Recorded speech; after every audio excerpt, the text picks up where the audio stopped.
Yeah, it's me, making a video. Yay.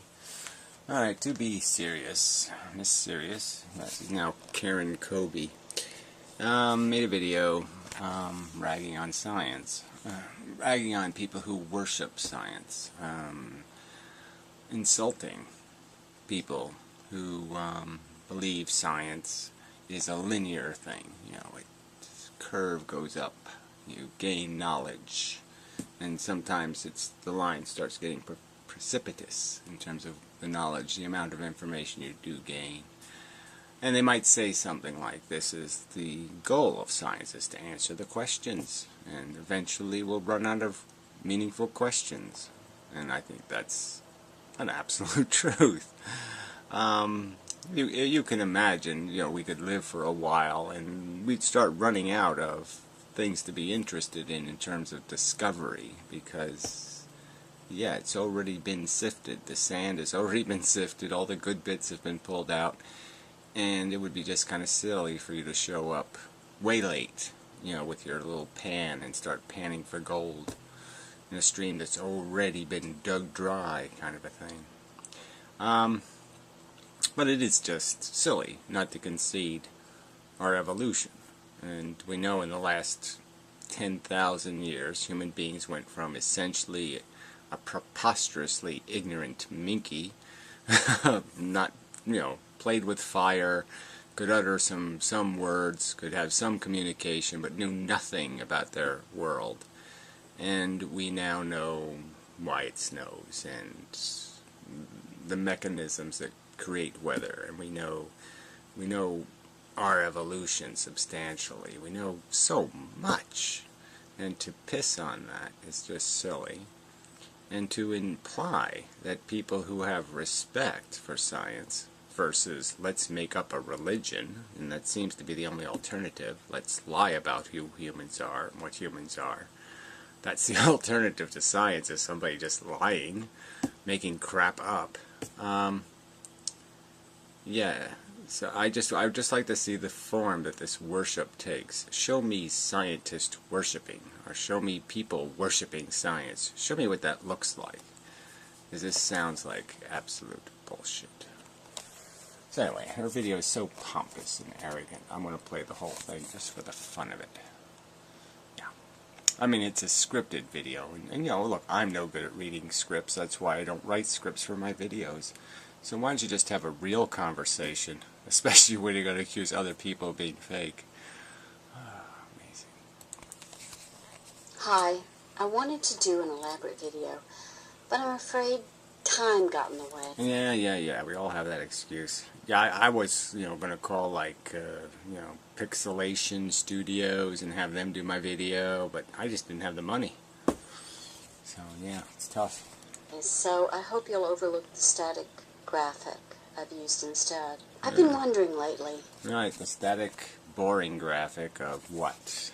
Clouds and a little towery thing looks like a steeple or something? I don't know. What am I supposed to imply from this cloud thing? You know that cloud thing is the traditional heaven thing. You do know that, don't you? So she has a whole spiel here. I realize that this photo might seem like I'm alluding to some transcendent or metaphysical truth. No, you're alluding to God. I mean, it's the traditional heaven. Look up to the sky. I mean, that's traditional religion. You don't know that? Oh, you do know that. You're just a silly person. However, the opposite is actually true. Well, then why, if the opposite was true, why didn't you just show a paramecium? Why didn't you show a syphilis microbe? You know, we absolutely know what causes syphilis, don't we? We absolutely know, don't we? Yeah, I've identified the little critter. Didn't we absolutely do that? Oh yes, we absolutely did. However, the opposite is actually true. The video makes the point that we know there are no transcendent, metaphysical, or absolute truths. So she threw like a truth, a universal or a permanent truth, in the same category as metaphysical and transcendent. So transcendent, whatever that is, and metaphysical, which is what? Supernatural, are now in the same category as established permanent. So it's not true. Syphilis, it doesn't really cause syphilis. Okay, there's some other thing that causes syphilis, and we're just being fooled, and we've persecuted the poor microbe for no good reason. This is just silly. So maybe it's time to wake up to that fact. Instead of looking for elusive absolute truths, so now she's using the word absolute truths, so implying that all scientific investigations have been failures, essentially. None of them are permanent truths. The fact that the world appears to be round, nope, it's not a permanent truth. The fact that syphilis causes syphilis is not true. The fact that we have salt water in our veins and are evolved from fishes is not true. These cannot be stated as a truth, as a fact. We somehow have to indulge anybody who wants to make up some other story, because our truth is somehow weak and insignificant and meaningless. It's elusive. They're not elusive. They're all over the goddamn place. We have friggin' done it. We went to the damn moon. Okay, and we found out there's nothing interesting there either. It's just so stupid. Maybe it's time to find ways to live as authentic human beings. Now, what the hell? How pretentious can you get? So her philosophy is authentic human philosophy. She's being an authentic human being because she has a delusional, aggrandizing notion of her purpose and function.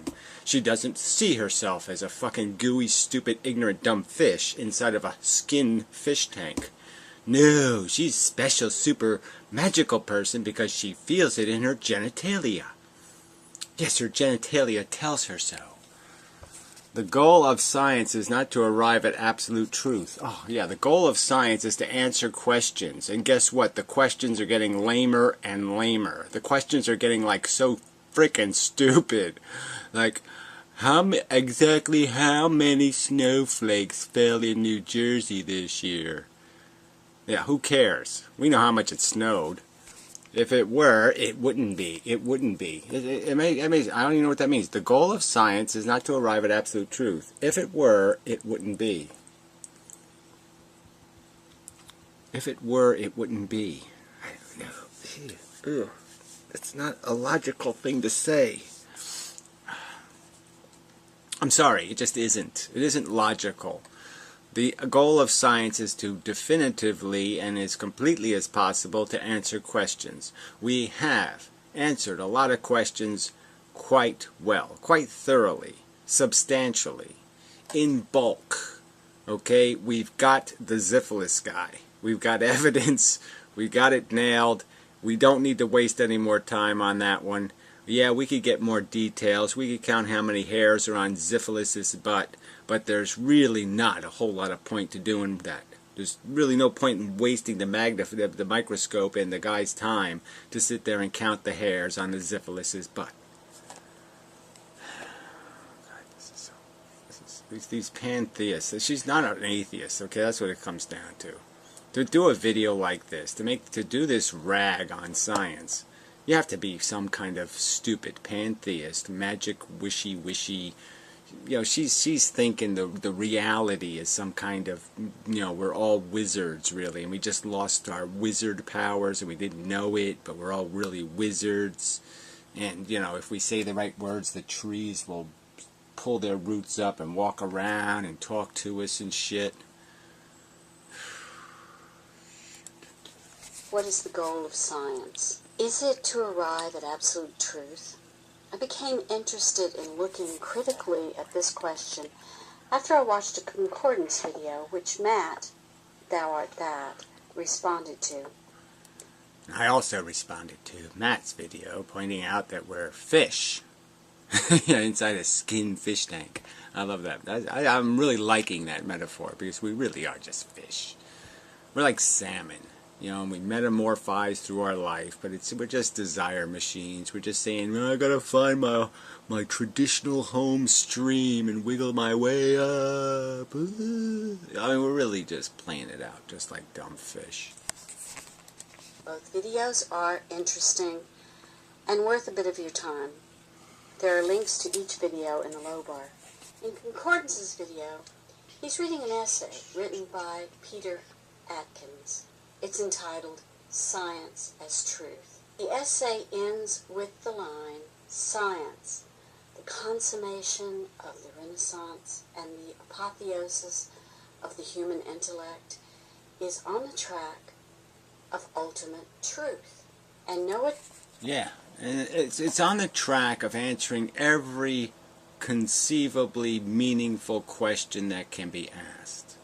And look, you can just go to Darwin and Freud, and we frankly haven't done anything interesting since then. We're dissected, all right. We've cut this thing open, and we know what it's made of. And all this bibble babble about there being some deeper truth, you're not going to find it. Prove it to me. You're going to claim it exists. Draw me a picture of it. We see what the big universe is. It's big blobs of matter crashing into each other. We see what the little universe is, which is little blobs of matter crashing into each other. And here in the middle, yeah, this little gooey thing could happen because of a chance circumstance of crashing into reproduction. Okay, a bit of chemistry was able to get complex enough in a quiet enough environment to do replication. And for a billion years, no, for 3.5 billion years of its evolution, it was just a machine. It was just a chemical robot. And it just was a piece of complex chemistry that moved through the environment.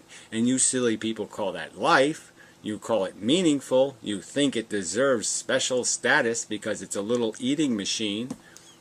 But what is it? It's just a machine. It doesn't think. It doesn't feel. It doesn't do any of the things we do. But it's life. Attempt to discredit it will deflect it from this noble task. Yes, it's a noble task to answer the important questions. Let's answer the important questions, which we have done. We're fish, okay, in tank bags. And, yeah, we're desire machines. And we can use lots of little words like that. And we're just playing a silly game out because we're horny to play. Is there something else? No, I think that's it. Yeah, I don't think there's anything else. Yeah, that's it, right? Yeah, okay, yeah, so we've answered all the big questions, so we're done. Critical thinkers, I propose we step back from this statement for a moment and examine its truth value. Ah, there we go, truth value. So she's going to apply her absolute standards and say, well, you can't, well, and I could just say the exact, I could do the same thing to her. I could defeat anything she says by just saying, but a meteor's going to hit Earth and turn it into a cinder. It's inevitable. It's a truth. It's an absolute truth that planet Earth will not exist in a certain number of years from now. It will no longer exist in the universe. Counter-argument? First of all, such an examination can be daunting because Peter Atkins is a well-known scientist. And I'm sure he didn't say that in his article. I'm sure he didn't say, I'm a well-known scientist who's done well-known and important things, and I'm very interesting and fascinating, and everybody loves me for lots of good reasons, and I'm terribly, terribly, terribly qualified to have opinions, and therefore you should listen to what I have to say just because I'm important. I'm sure he didn't say that in his article. I'm sure he didn't do what you're doing here, which is saying he's somehow making the argument from authority. No, he's making an argument. He's making the argument, okay? He's not claiming he has the authority to tell us what to believe. He's making the argument that science beats the crap out of fantasy. He worked for Monsanto in his youth and is a former professor of chemistry at the University of Oxford and a fellow of Lincoln College. He is also a prolific writer of popular chemistry textbooks. These are very impressive. Yeah, very impressive credentials that I'm sure were not in his article. I'm sure they weren't. I'm sure he was not arguing from authority. He was arguing. Credential. So, of course, if we follow the course of least resistance, it would be to take him at his word. Take him at his word. He writes a whole article explaining why he says what he says, demonstrating it in a kind of logical proof. Ignore that and claim he's just saying, I know what I'm talking about, believe me, we are 3/4 of the way to knowing everything we need to know. I don't know how far along he thinks we are. I think we are far enough along to know everything we need to know. And if we start to know much more, we're going to blow ourselves up with it. Okay? Pretty soon we're going to have the technology to make like nuclear bombs out of jello. You know how fucked you are when that happens? Pretty soon we're going to be able to make babies in incubators. You know how fucked we are when that happens? Silly person. To assume his idea is true, and that, in fact, the ultimate goal of science is to arrive at absolute truth. I think the goal of every scientist has been to answer a question, to discover why, or how, or what, or all that kind of stuff. And that's been their goal, and it's an admirable, decent, respectable goal. Understanding knowledge is a good thing. Knowledge of how things work is good. Okay, what we do with that knowledge is another question. Are we capable? Are we responsible? Okay, or are we living in fantasy lands like so many of you cloud chasers? Yeah, you're the liability to science. Science isn't the liability. Science will tell you you're a dangerous fish. Go ask a scientist and he might tell you you're a dangerous motherfucking fish. You should be in a damn cage. Because, yeah, you can't responsibly use anything. Most scientists probably agree. But we're not gullible. We're rational skeptics. Alright, gullible. So again, to see that implication as if some scientist spoke from on high and said, you will believe what I say. Not because I made a logical argument, but just because, to be serious, enunciated my credentials. You see this perversion, this manipulation, this fucking propaganda, and it's slanderous propaganda. It's disgusting. She's a science bigot. We won't be swayed by appeals to authority. If not, I propose that we look at his content. We won't be swayed by appeals to authority. And who made the appeal to authority? Who? Concordance? Thou art that? Me? Who? Who are you pointing this finger at and saying there was an appeal to authority? Authority. Where? Where was it? Oh, that's right, you made that up. It's an absolute falsehood rather than an absolute truth. You proved that that's what you like. You like absolute falsehoods. Because that's an absolute falsehood that anybody made an appeal to authority. There was no appeal to authority here. You invented it. You created a straw man, which is a fraud, a lie, an absolute fraud. On their own merits, and not through his credentials. Right, exactly. And who cited his credentials? Who said his credentials make this article mean more than it would mean? Who? Oh, that's right, no one. Oh, amazing. When we do, it becomes quickly apparent that there are serious problems with this idea that the goal of science is to arrive at absolute truth. Oh, okay. Let's see her point out the serious problems, that the goal of science isn't to answer questions, and that we have asked a lot of questions and we have answered a lot of questions. And the only questions left are silly questions like, how many hairs are on a syphilis microbe's butt? Well, we could go find out, but it's really not that fucking interesting.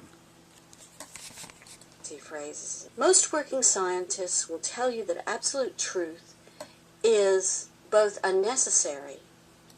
Unnecessary? Isn't that tricky? But go ahead. Play it out.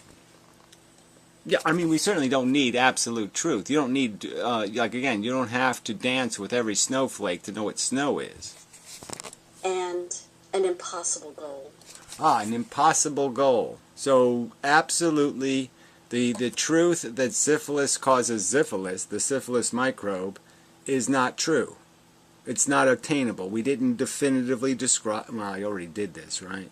But you get me? This is just nonsense. This isn't what scientists would say. Scientists would not say we cannot answer questions definitively.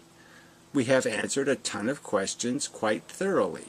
Now, whether we answer all questions in such a perfection, it's like pi. You get the 3.14, blah, blah, blah, blah, blah. But you can't go all the way. But you can go far enough. You can create a perfectly useful understanding of the relationship between a diameter and a circumference. You don't have to have every detail.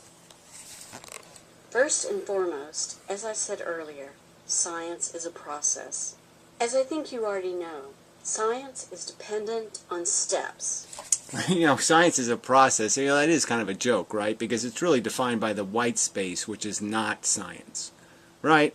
I mean, what's the process? Don't fuck up the experiment? I mean, what's the process? You ask the question and you start dissecting things to answer the question. That's science. Now, you can dissect incredibly efficiently to get to your solution, or you can get to your solution in some sort of convoluted method. So, I mean, if you're writing questions for a survey to dissect human psychology, there's obviously ways you can do that that are good and ways you can do that that are really going to be flawed. And you're going to make your science kind of dirty. So there's good science and bad science. And there's precision and imprecision.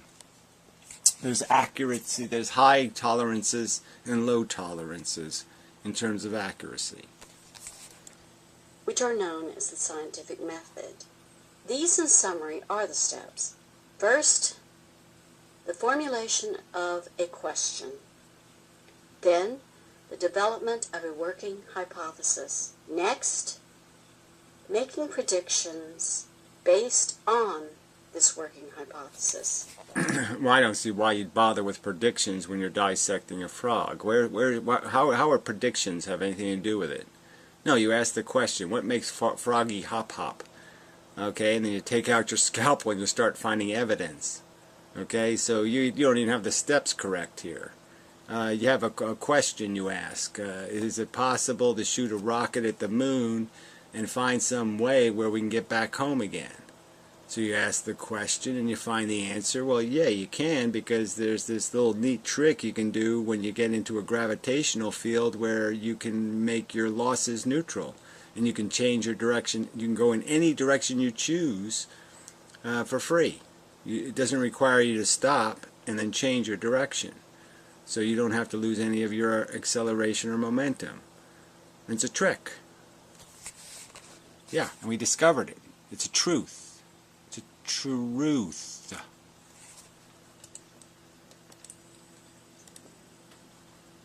Then, the hypothesis must be subject to rigorous tests. After that, there is the necessity of subjecting the tests to rigorous analysis. Yeah, this is all, she just made up all this crap, right? No, I mean, really, what do? You dissect the frog, you come up with evidence, and then you basically just describe, this is my theory, that this muscly thing is connected to this nervy thing, it's connected to the brainy thing, and that makes the little leg go hoppity hop. And then somebody else can challenge that. They can say, well, you did your experiment wrong. You didn't dissect this. It's not really the nerve. It's no, the syphilis microbe runs all the way down to the leg and says, you better hop or else, fucker. And that could be as counter theory. Now, I think that theory could be proven to be nonsense, because you're not going to find the microbe, and you're not going to find the microbes can't make fists, and they can't extort. So you'll say, that's bullshit. Now we'll go with this nervy thing. And finally, those results must be submitted to peer review and... Oh, so she's claiming there's no such thing as authority, essentially. Certainly no claim to authority. And then she's saying that somehow it's not science until, what, a bunch of eggheads say it is? I don't think that's true. Okay, it's the truth whether or not the scientists have accepted it or not. You either did the experiments correct. I mean, there was lots of people in history who discovered a truth. The scientific community said, fuck you, we don't want to hear about it. It didn't change the fact that the guy did good science. He was a scientist. He discovered a truth. And the fact that the rest of the scientists weren't ready for it has absolutely nothing to do with the fact that he did good science, came up with good conclusions, and discovered an absolute fact.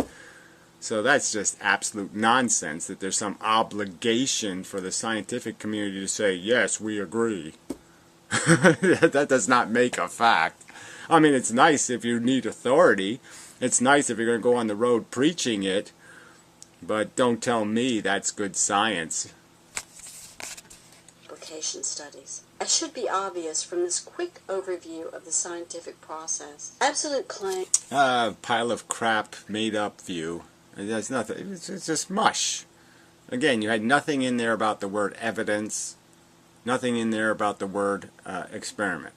So nothing about the process of science, which is the hard work of collecting data. Nothing. She didn't say the word collect data, did she? No, she didn't say that. Are an antithesis of the process of science. Let's see. The history of science what's the shows antithesis? that There we go. a quick overview of the scientific process. Absolute claims are an antithesis of the process of science. So if you go into reading the genome with the absolute belief that evolution's a reality, to do proper analysis, you're not doing science anymore. That's an antithesis to science. So you shouldn't accept any of the previously discovered information. So every time you do something, you have to go all the way back to the water wheel or something. You have to go all the way back to no knowledge and start from the very beginning, because you can't trust anything that anybody else has already demonstrated to be true. Obviously, that's nonsense. Obviously, no mathematics would work that way. Nothing would work that way. That's just preposterous, imbecilic nonsense. The history of science shows that it consists of a series of provisional, relative truths. Relative to what? Provisional based on what? Provisional to what? Minor modification? Do you think there's ever going to be anything other than minor modification to the theory of evolution? Do you really? Most of Newton is only going to be modestly modified. Oh, shit. It's always something. It would appear it's always something. I'll be back. The computer called me and said goodbye. I don't know what that is. Must be somebody else's, like, I don't know, their cell phone. I don't know what. I don't know where that could possibly come from. But it said goodbye to me anyway, so that was nice. But to call me up to say goodbye kind of sucks. So anyway, on with this bullshit. Which, as we've seen, are the result of rigorous testing and their resulting demonstration of provisional truths in practice. Yeah, whatever. Look, this provisional world just doesn't mean anything, okay? We've already demonstrated this stuff isn't provisional, okay? The gravity thing worked. We went to the moon. It's not a provisional truth anymore that you can use gravity to change your direction without any increase in fuel consumption. So, well, who are you playing with here? What is this crap? It's not a provisional truth. It's a reliable, dependable, we already used it truth. I mean, this is just silly. Penicillin kills microbes. It's a truth. It's not provisional. It's been demonstrated over and over again. O.J. cut his wife's head off. It's a fucking truth. To believe that the goal of science is to arrive at a static confirmation of an absolute truth. Static confirmation of an absolute truth. It's to answer the fucking question. And if it's going to be an accurate answer to the question, then yeah, it's going to be absolute because it's the truth. The truth. Fuck. Is more attuned to the claims of religion than of science. There, that accusation again. I mean, this is just slander. It's just fucking outrageous slander. To claim that because somebody thinks it's a reliable truth that you can use gravity to change direction, or that you believe that penicillin kills microbes, to call them a religious person because they have high degrees of confidence in the the fact of these circumstances is just slander. Slander. At this point, you may be thinking, and rightly thinking, that this must be wrong, because... No, it must be that you have a motive. What is your motive here? Why are you so afraid of the truth? Why are you running so fast and hard away from this horrible truth that what? Science may discover that what? You're a fish. Yeah, and you act like a fish. You smell like a fish. there are scientific laws, right? And these laws are absolute truths. Well, who says so, right? So that's another straw man, right? So you just, again, put words in people's mouths. That they say that the mathematical formulas are 100% precise. I don't think people claim that. Are they applicable in universal circumstances? They're all conditional truths. So you're just, again, setting up a straw man that no one's... Show me again.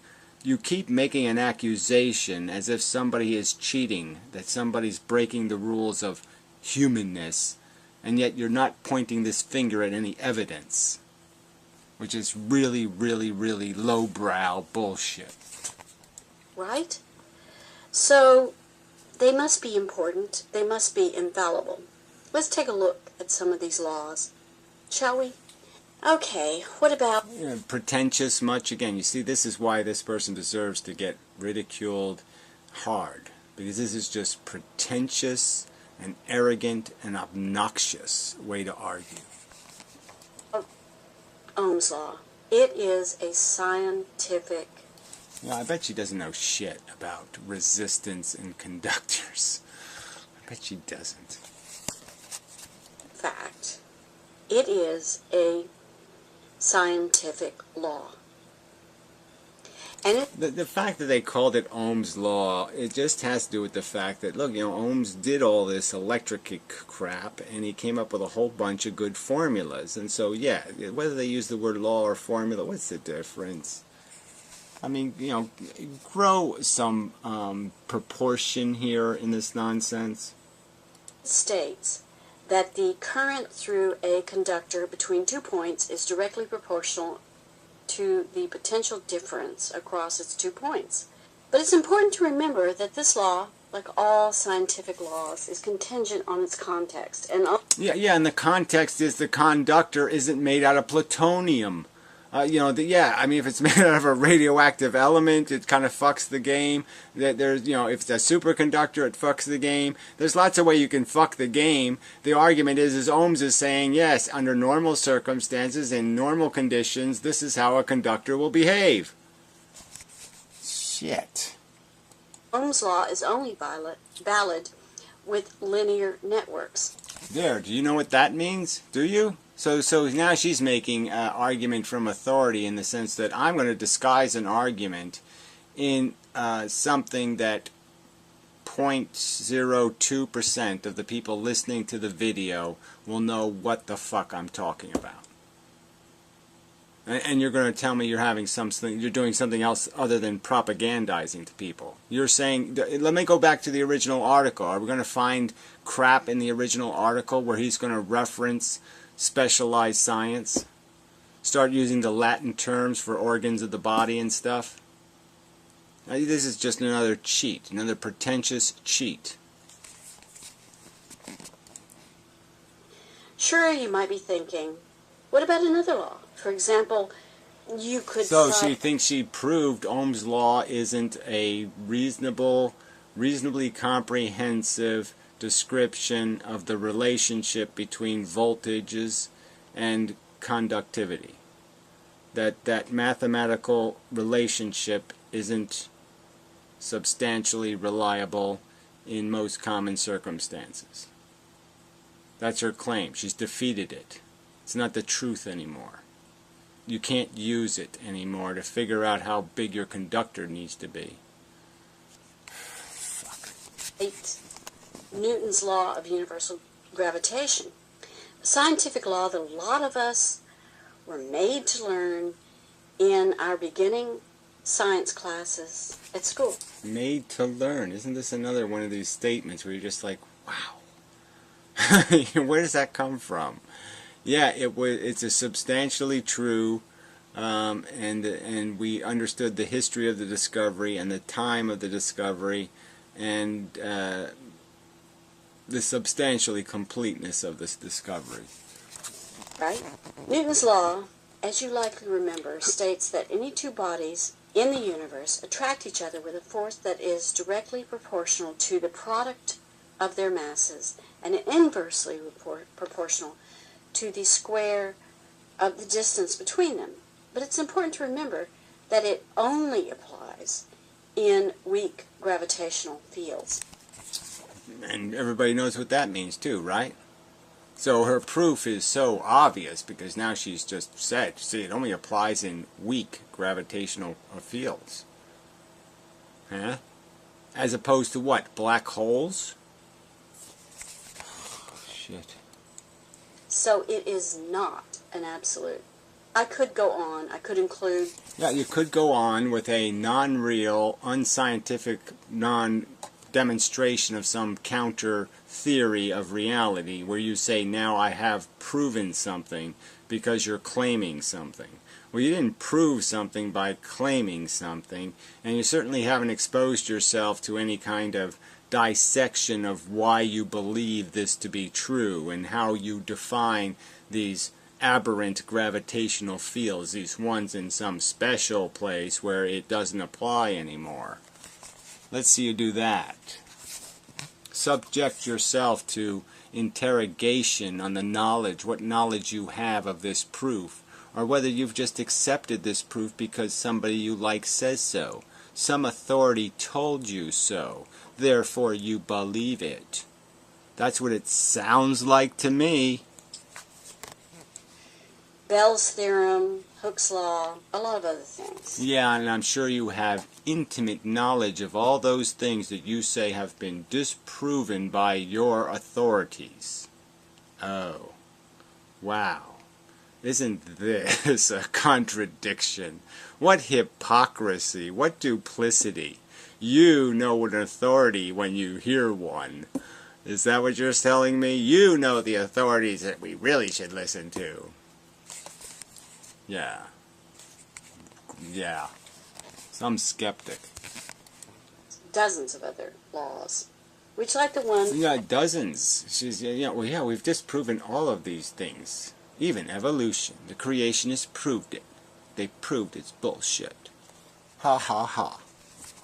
As we've considered already, are applied only in certain circumstances and imply that there is a causal relationship with... Yeah, causal, yeah, they imply, they state, they describe relationship. And any relationship can be aberrant. But most relationships are consistent. Okay? Every now and then, yes, the person at the checkout counter at the grocery store has an AK-47 strapped to their leg. Okay, every now and then it probably happens, but you can be pretty sure that 99.9999% of the time they don't. And so you can tell them, gee, you look fat, and you don't have to worry about getting shot.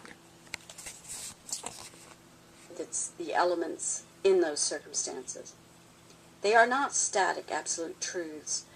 The history of science... They are very reliable, very comprehensive, very substantial definitions of relationship that are quite suitably described as accurate.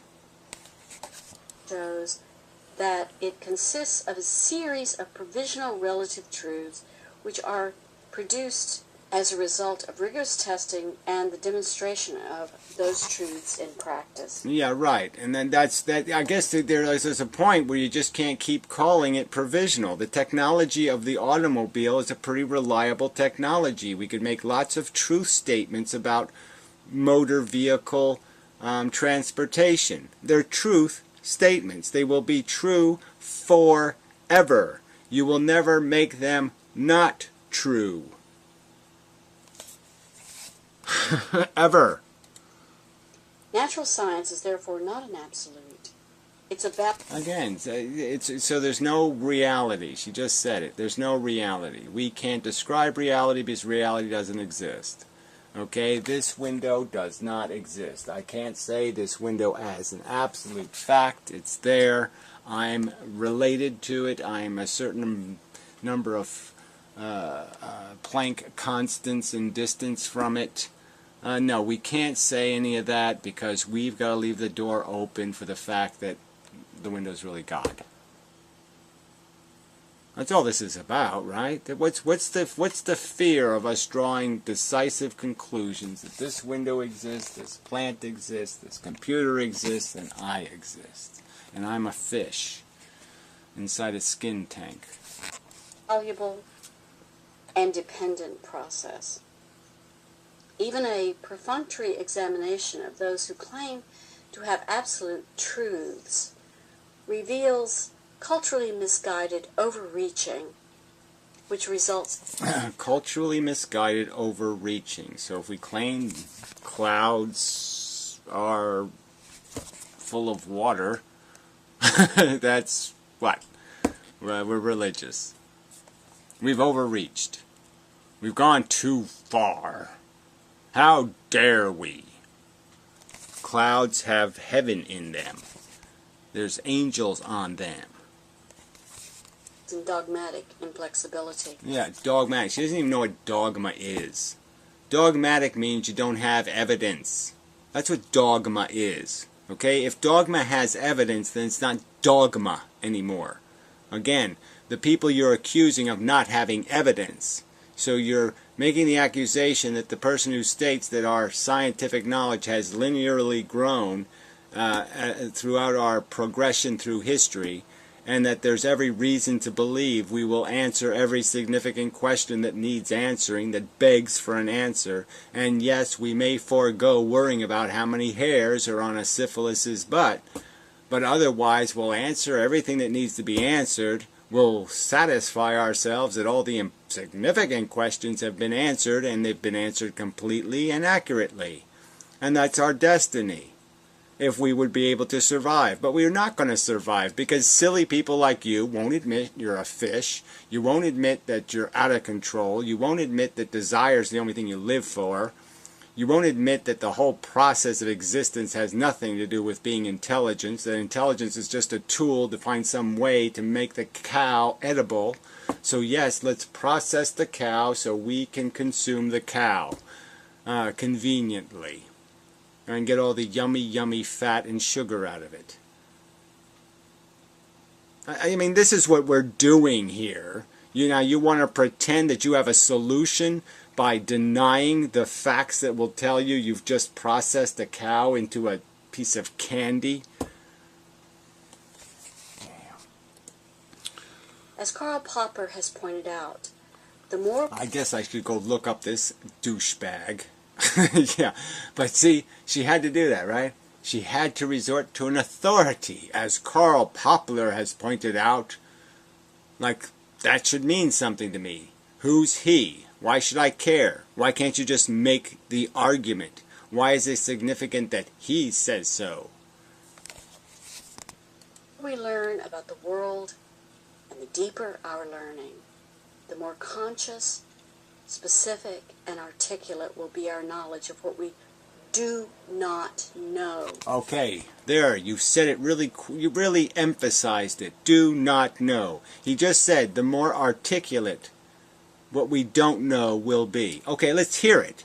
You give me some idea of what you're talking about. What is your fantasy fact that we are just, oh man, when we figure that out, that's going to make all the difference. What is your fantasy fact? Okay, your imaginary, your articulate, okay, the awareness that you're supposed to have. So you have all this knowledge now. You're claiming you're smarter than everybody else because now you know how much you don't know. Well, why don't you tell me what you don't know? Why don't you give me a piece of evidence of what this I don't know looks like? Show me your possible fact. Show me a possible fact of significance that's still out there, that we're ignorant of. Show me the possible fact that we're ignorant of that could possibly make any difference whatsoever, that has anything like the significance of the theory of evolution. Go ahead, show it to me. If you're going to be this pompous and arrogant, you should be at least able to do that. Show me your possible theory. It doesn't even have to be a theory. Just show me with the possibility of it. And I'll demonstrate that the fog you've created isn't going to be able to disguise that thing. It's not possible for it to exist. Our knowledge of our ignorance. This is the main... Our knowledge of our ignorance. Again, this is just such nonsense. We've spent 10,000 years picking everything to pieces, cutting little frogs open to figure out why their legs move, and you're going to tell me we're ignorant. This is just fucking idiotic. main source of our ignorance. The fact that our knowledge can only be finite. Yeah, again, so yes, we can't know where every single photon is and what every single photon's doing right now. Can't do that, but we certainly can know what the general theme is. Again, we don't have to dance with every snowflake to know what the hell snow is and why it's falling. Well, our ignorance must necessarily be impotent. No, so there you go. Impotent. Yeah, impotent. It's just, yeah, silly, right? So she's going to discount all our understanding of the universe because we can't know where every photon is. So the reason, so just because we can't know what every photon is doing this millisecond, it has to be less than a millisecond, obviously, because the photon did a lot of things in 1 millisecond. But you get my idea here. Because we don't know everything, we don't know anything. That's the argument. And that's a religious argument, in my opinion. Believing claims to be absolute truths may be comforting. Oh yeah, it's really comforting to know I'm on Fish Planet with a bunch of asshole fish who are looking to the clouds for reality. They're saying, where's God? I've been waiting for him. I called him the other day. Glub, glub, glub, glub, glub. I blew him some bubbles, and he never answered me. You're fucking idiots. Yeah, I'm comforted by the fact that I live on a planet full of fucking idiots. Fucking lunatics. Fucking jackasses. Fucking slandering, lying pieces of shit. Oh, that's so fucking comforting. No, it isn't. But they provide a false comfort. Oh, yeah, it's a false... Again, so what's the... Show me the comfortable scientists. Go ahead. Show me the scientists who are comfortable. Show me the scientists not concerned with greenhouse gases. Show me the scientists who aren't uncomfortable with the ignorant masses driving the fucking human race into the brick wall. Show me this comfort you're talking about. Show me the scientific liars, the people accepting the absolute truthness of Ohm's law, okay, who are doing so because it's comforting. Show me. Or shut up. Which distracts us from the real goal of science. Ah, there we go. Now we're getting to the meat. The real goal of science isn't to answer questions as thoroughly as possible. No, it's something, what? What is it? A goal much humbler and far more realistic. Yeah, which is, let's just go sit here forever and ever until we count all the hairs on a syphilis's ass. Because that'll give us something to do. I'm a capitalist, so I can probably make some money off of it. Pragmatic. Pragmatic. So, I mean, like I said, I don't read my own scripts well either, but man, that's really... I mean, come on, you've got to read a script. You can't go pragmatic. Pragmatic. Than any unsupported claim that its purpose is to arrive at absolute truth. Its purpose is to answer questions as completely as necessary. Yeah. As completely as is pragmatic. Because the real truth is, we won't find our humanity in worshiping science. Ah, there we go. We won't find our humanity in worshiping science. So this lie is number one, that we're worshiping science. She hasn't shown me what a worshiper looks like yet. So let me see what a worshiper looks like. Finding our humanity. I mean, that's a tricky one, isn't it? our humanity is, you don't want to deal with the truth of our humanity. Our humanity is we're selfish, grunting animals. And we have intelligence because it was a scheming tool. And we kind of have to go outside of our humanity to actually use our intelligence in some sort of constructive way. We have to break free of the human animal and become a logic machine. And a logic machine isn't going to work if it doesn't accept the truths discovered through science. There's no point in having logic if you're not willing to put any facts in. Science in, science out. Yeah, good. More than we found it in worshipping all the things we placed on pedestals in the past. Things. So she's basically saying that science is a Jeebus, or science is a totem pole, or science is just as bullshitty as a voodoo theory. This is an atheist on YouTube. Well, atheists on YouTube suck. If this is how they want to talk. No. We only find our humanity when we truly understand, what it means to be human. Oh, there we go. We only find our humanity when we truly understand what it means to be human. Does that mean anything to you? You're only going to know that water's wet when you've wetted the water.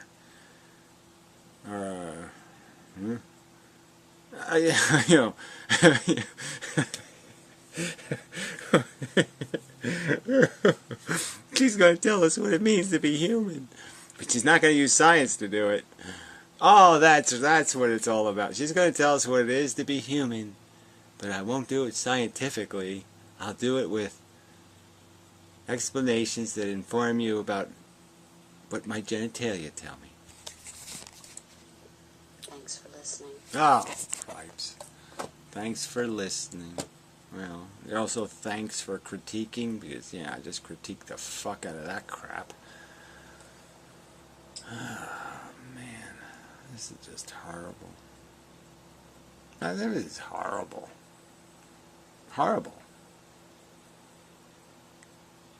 Sorry, it's just horrible. And she's some sort of science writer. I mean, that's why magazines suck. Yeah. It's just disgusting. Horrific. Dismal.